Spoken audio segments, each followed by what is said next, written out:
The Royal Mint's festive fun left some people completely stumped. The Royal Mint has explained the answer to a riddle which left people scratching their heads. Britain's official coin maker set social media users a festive challenge on Sunday, December 18, inspired by the Elf on the Shelf children's book. The manufacturer tweeted, "You've heard of Elf on the Shelf. Now get ready for." This message was accompanied by a photograph of two coins, with one showing a portrait design of King Charles III. The Elf on the Shelf, a Christmas tradition, is a U.S. picture book written by Carol Abersold and her daughter Shanda Bell with illustrations by Costine Ward. It tells a story about how Father Christmas knows who is naughty and nice with the help of one of his elves.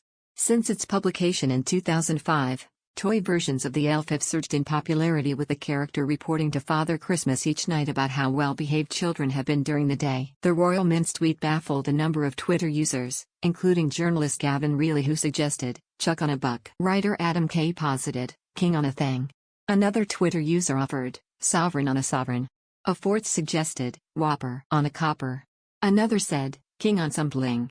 While a sixth chimed in, "A king on some kerching." The riddle led some to vent their frustration, with one Twitter user asking, "What on earth is this meant to be?" One other user said, "Phew, I'm glad I'm not the only one not getting it." At lunchtime today, December 19, the Royal Mint put people out of their misery by revealing the answer. In a tweet, the UK's oldest company said, okay, let's put you out of your misery. It's sovereign on a sovereign."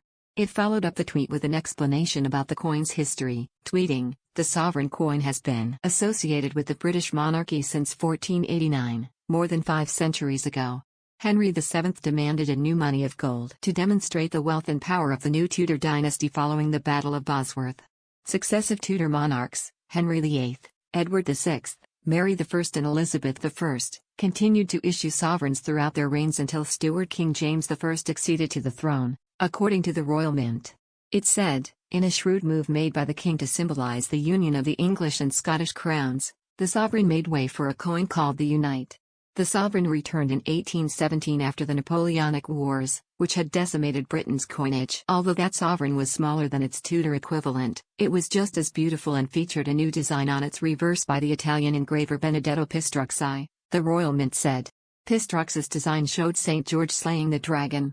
It still graces the reverse of the sovereign. To mark the death of Elizabeth II, a memorial edition of the sovereign features a change in reverse design.